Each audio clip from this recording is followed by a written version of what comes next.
राजस्थान में पूर्व deputy CM Sachin Pilot के केंद्र सरकार और बीजेपी पर निशाना साधा है। पायलट ने कहा कि बीजेपी राज में किसानों की आमदनी तो दुगनी नहीं हुई, लेकिन अन्नदाता का दर्द 100 गुना हो गया। अन्नदाता के साथ में जिस तरीके से अत्याचार किया, उनके मान सम्मान को ठोस पहुंचाई गई है।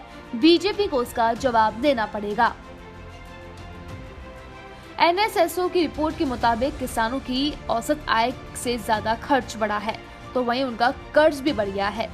इस बात का शक है कि जैसे ही चुनाव खत्म होंगे, केंद्र सरकार बैकडोर से कृषि कानून लागू करने का प्रयास करेगी।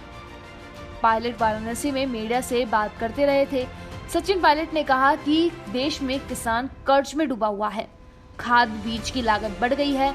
वो लोग जो कहते थे कि किसान की आय दुगनी करेंगे, उनका उल्टा किया है। बीजेपी सरकार ने किसान के मान सम्मान को ठोस पहुंचाई है। केंद्र मंत्री के बेटे ने किसानों को कुचल दिया, लेकिन आज तक कोई कार्रवाई नहीं हुई। किसानों को दबाने और उन्हें कुचलने का काम करेंगे तो किस मुंह से उनके समर्थन की मांग करेंगे।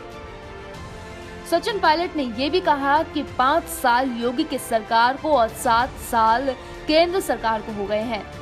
जिस तबके को विश्वास में लेकर उन्होंने वोट लिए, वह हर तबका आज ठग सा महसूस कर रहा है।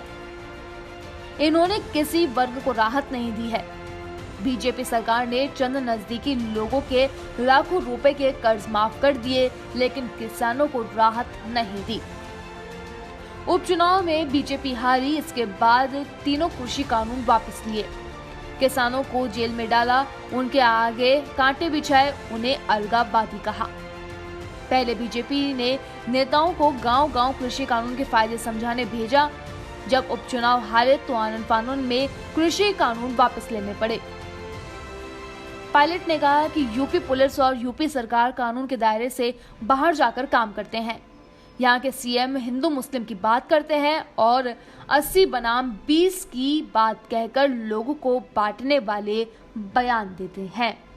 Bureau report, DPK news, Jaipur.